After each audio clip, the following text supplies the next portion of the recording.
was my best friend and a soulmate and a touchstone in my life. I mean, I think about him every day. There's not a day that goes by that I don't think of him. Bill Jesse Valencia? No, I did not. Like I said, I didn't have any involvement in Jesse's murder. Just want to get back to living my life. Even if you think that I have some ulterior motive and I'm lying about things, look at everything else. Don't add up for me, and never really have. When Jesse Valencia was just 7 years old, he made a haunting prediction to his mother. "Mom," he said, "I'm not going to live to be very old." 16 years later, that chilling premonition would come true in the most devastating way. On June 5, 2004, Jesse's partially clothed body was discovered lying in the grass between two houses near the University of Missouri campus. His throat had been slashed, leaving a gaping wound that spoke to the brutality of the attack. Jesse was just 23 years old, a young man full of charm, ambition, and a vibrant personality that drew people to him. But as detectives began to piece together the events leading up to Jesse's murder, they uncovered a web of secrets that few could have imagined. At the center of it all was a forbidden affair, a relationship with a married police officer, Stephen Rios, a man sworn to protect and serve. Rios wasn't just any officer. He was part of the team called to secure Jesse's crime scene, his badge a shield for a dark and dangerous truth. Rios was a husband, a father to a newborn child, and a respected figure in the Columbia, Missouri police force. Yet, behind closed doors, he was living a double life, one that would unravel in the most tragic and shocking way. This is not just a story about a murder. It's about the devastating cost of secrecy, the abuse of power, and the fragility of trust. By the end of this story, you'll see how one man's actions shattered lives, exposed systemic failures, and left a community searching for answers. To truly understand what led to Jesse Valencia's tragic death, we need to start with his life. A life filled with promise and complexities that would ultimately intersect with a killer. Jesse Valencia was the kind of person who lit up a room. At just 23, he was studying pre-law at the University of Missouri, driven by dreams of becoming an attorney. Ambitious, confident, and unapologetically himself, Jesse's life was a testament to courage and authenticity. He was openly gay at a time when that alone was an act of bravery in many communities. His friends describe him as charismatic and magnetic, someone who made connections effortlessly. Jesse wasn't just a student. He was a son, a friend, and a young man full of potential with a future that seemed boundless. But even in his vibrancy, Jesse carried a shadow, a premonition he shared with his mother when he was just 7 years old. "Mom," he said, "I'm not going to live to be very old." 16 years later, those haunting words would come true. Jesse's charm extended to his romantic life, where he was open and unapologetic about his relationships. But among his romantic entanglements was one that stood out, one shrouded in secrecy and danger. Jesse had entered into a clandestine affair with Stephen Rios, a married police officer and father. The affair began in a way that could only be described as unsettling. Rios had arrested Jesse at a party. Not long after, he began visiting Jesse's apartment in uniform, turning what should have been a professional boundary into something deeply personal and illicit. For Jesse, what started as intrigue quickly turned into unease. Jesse confided in friends about the relationship, describing Rios as intense and controlling. One friend recalled Jesse saying that Rios would show up unannounced, often during his shifts, and pressure Jesse to keep the affair a secret. Jesse even hinted that if Rios didn't back off, he might expose the relationship, a decision he never got the chance to make. Jesse's life was vibrant but complicated, full of promise but shadowed by a dangerous secret. As we look closer, it becomes clear that his murder wasn't random. It was the tragic result of a relationship that should never have happened. To understand what led to Jesse's death, we have to examine the dark dynamics of his affair with a man who wielded power in ways no one could have foreseen. In the shadowed corners of Columbia, Missouri, a clandestine relationship was unfolding, one that defied societal norms and breached ethical boundaries. Jesse Valencia, a vibrant college student, and Stephen Rios, a married police officer with a newborn at home, had entered into a secret affair that was as intense as it was forbidden. Their liaison began under unusual circumstances. Rios had arrested Jesse at a party, a routine encounter that quickly morphed into something far more complex. Shortly after the arrest, Rios began visiting Jesse's apartment unannounced, often while on duty and still in uniform. These visits, initially thrilling, soon became a source of unease for Jesse. The power dynamics were stark. Rios, a 27-year-old law enforcement officer, held a position of authority and was expected to uphold the law. Jesse, at 23, was navigating the freedoms and challenges of college life. This imbalance created a relationship fraught with tension and secrecy. Friends of Jesse recall his growing apprehension. He confided that Rios's visits were becoming increasingly intrusive, with the officer showing up unexpectedly, sometimes late at night. Jesse expressed fear that Rios was becoming possessive, a sentiment that cast a shadow over their interactions. One friend recounted a particularly unsettling incident where Rios arrived at Jesse's apartment and coerced both Jesse and the friend into sexual activities, leveraging his authority to ensure compliance. Jesse, afterward, swore his friend to secrecy, indicating the depth of control Rios exerted over him. As the relationship progressed, Jesse's discomfort grew. He hinted to friends that he was considering ending the affair, and had even contemplated exposing it if Rios did not relent.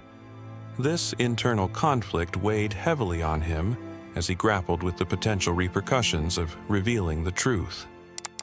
The clandestine nature of their relationship, combined with the escalating tension, set the stage for a tragic outcome. Jesse's increasing fear and Rios's determination to keep the affair hidden created a volatile situation, one that was edging ever closer to a breaking point. As we dig deeper into this narrative, we uncover how the convergence of secrecy, power, and fear culminated in a devastating act that would forever alter the lives entwined in this forbidden relationship. In the early hours of June 5, 2004, the vibrant college town of Columbia, Missouri, was cloaked in an unsettling silence. As dawn approached, a sinister act was unfolding, one that would shatter the tranquility and expose a web of secrets. On the night of June 4th, Jesse Valencia attended a lively party near the University of Missouri campus. Known for his sociable nature, he mingled with friends, perhaps seeking a brief respite from the complexities of his personal life. As the night deepened, Jesse left the gathering, making his way back home on foot. Unbeknownst to him, someone was watching, waiting for the opportune moment to strike. In the pre-dawn hours, Jesse was attacked. His body was discovered later that morning, lying face up in the grass between two residential buildings near campus. He was partially clothed, wearing only his boxer shorts, a haunting image that spoke volumes about the violence he had endured. The cause of death was immediately apparent. His throat had been slashed with such ferocity that the wound extended deep into his neck. Further examination revealed strangulation marks, indicating that he had been choked before his throat was cut. The absence of defensive wounds suggested that Jesse was caught off guard, unable to fend off his assailant. As police officers arrived at the scene, One among them was Stephen Rios, a familiar face in the Columbia Police Department. Rios, who had been involved in securing the crime scene, initially appeared to be fulfilling his duty. However, as detectives dug deeper into Jesse's life and relationships, Rios's name surfaced in unexpected and troubling ways. Friends of Jesse came forward, revealing the clandestine affair between the young student and the married officer. This revelation cast Rios's presence at the crime scene in a new, suspicious light. Investigators began to question whether Rios's involvement was purely professional or if he had a more sinister connection to the crime. The juxtaposition of Rios's roles as both a protector and a potential perpetrator added a complex layer to the investigation. The very officer entrusted with upholding the law was now under scrutiny for possibly violating it in the most egregious manner. The discovery of Jesse Valencia's body marked the beginning of an investigation that would peel back layers of deception, power, and betrayal. As detectives pursued the truth, they faced the daunting task of unraveling a narrative where the lines between protector and predator were blurred, and where justice demanded a closer examination of those sworn to deliver it. In the wake of Jesse Valencia's tragic death, the Columbia Police Department faced a harrowing reality. One of their own, Officer Stephen Rios, was now the prime suspect in a murder investigation. The pursuit of justice would unravel a tapestry of secrets, lies, and betrayals. Forensic evidence became the cornerstone of the case against Rios. DNA analysis revealed traces of Rios's genetic material under Jesse's fingernails, suggesting a violent struggle. Additionally, arm hairs found on Jesse's chest matched Rios, further placing him at the scene during the crime. The nature of Jesse's injuries provided critical insights. Bruising patterns on his neck and chest were consistent with a chokehold, a restraint technique taught in police training. This indicated that Jesse had been subdued using methods familiar to law enforcement, pointing directly to Rios's professional background. As investigators dug deeper, a compelling motive emerged. Jesse had confided in friends about his affair with Rios, expressing frustration that, despite their intimate relationship, Rios had not dismissed the charges from their initial encounter. Feeling betrayed and used, Jesse reportedly threatened to expose their affair if Rios did not intervene to drop the charges. For Rios, the stakes were perilously high. Exposure of the affair threatened not only his career in law enforcement but also his marriage and family life. The fear of losing his professional standing and personal relationships created a desperate situation, leading prosecutors to argue that Rios resorted to murder to silence Jesse and protect his secrets. The convergence of forensic evidence and a compelling motive painted a damning picture of Stephen Rios. The investigation had peeled back the layers of a double life, revealing how the fear of exposure and the abuse of power culminated in a tragic loss of life. As the case moved toward trial, the community braced for revelations that would challenge their perceptions of those sworn to protect them. And the legal proceedings would seek to hold accountable a man who had once stood as a guardian of the law. Stephen Rios's double life came crashing down on July 1, 2004. After weeks of building evidence, investigators arrested the 27-year-old police officer on charges of first-degree murder and armed criminal action. The arrest sent shockwaves through the Columbia Police Department, as a trusted officer became the accused in a crime that had horrified the community. Initially, Rios maintained his innocence, vehemently denying any involvement in Jesse Valencia's murder. But when pressed about their connection, his story began to unravel. Under questioning, Rios admitted to having a secret sexual relationship with Jesse, a revelation that contradicted his earlier statements and exposed a motive investigators had been piecing together. The arrest marked a turning point in the investigation. transforming Rios from a respected officer into a suspect in one of Colombia's most shocking murder cases. Rios's trial began in 2005, drawing significant public and media attention. In the courtroom, the prosecution aimed to dismantle the image of Rios as a protector of the law. They painted him as a man who had gone to extreme lengths to protect his secrets, silencing Jesse out of fear that the affair would ruin his career and destroy his family life. The prosecution called witnesses who spoke to the volatile nature of Rios's relationship with Jesse. Jesse's friends testified about his growing frustration with Rios and his plan to expose their affair if Rios didn't stop contacting him. This testimony placed Rios under intense scrutiny, as it highlighted the escalating tensions between the two. In a bid to counter the prosecution, the defense painted Rios as a man under immense personal and professional pressure. They argued that the physical evidence, while compelling, could be interpreted in ways that didn't necessarily implicate Rios in premeditated murder. The defense also pointed to Rios's clean record and his dedication to law enforcement, trying to humanize him in the eyes of the jury. Despite these efforts, the prosecution's case proved overwhelming. The narrative of a police officer abusing his power and betraying public trust resonated strongly with the jury.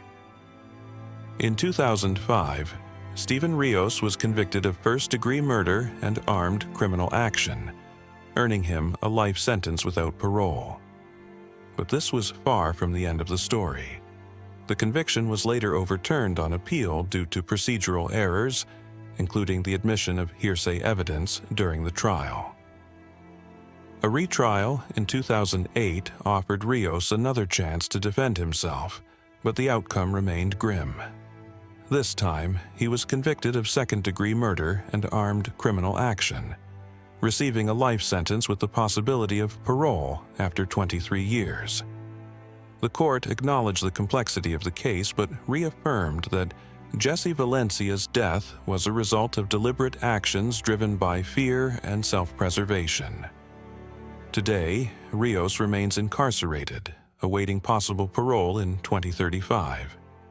The trials and appeals left behind a community grappling with the implications of trust betrayed and lives forever changed. The arrest and trials of Stephen Rios forced Columbia, Missouri, to confront the darker side of power and authority. What happens when those sworn to protect become the perpetrators of violence? As the courtroom drama concluded, it left behind a legacy of unanswered questions and a call for accountability that echoes to this day. The case of Stephen Rios and Jesse Valencia forces us to confront difficult truths about power, vulnerability, and accountability. At its core, this tragedy isn't just about one man abusing his authority. It's about the systems that allowed it to happen. For law enforcement, the case highlights the potential dangers of unchecked power. When the same badge meant to protect becomes a shield for secrecy and violence, it erodes the trust that communities place in those sworn to serve them. But Jesse's legacy lives on. His courage to be himself in the face of societal pressures inspires a call for change, a call to address the power imbalances, the silence, and the systems that failed him. Now, we want to hear from you. What do you think about the dynamics of power, secrecy, and justice in this case? Could Jesse's death have been prevented? Let us know your thoughts in the comments below. Your voice matters, and together, we can keep these important conversations alive. And this is just the beginning. In our next video, we'll unravel another shocking case where trust and power collide, leaving devastation in their wake. Make sure you're subscribed so you don't miss it. This has been another deep dive into the intersection of crime, humanity, and justice. Thank you for watching, and until next time, stay curious and stay safe.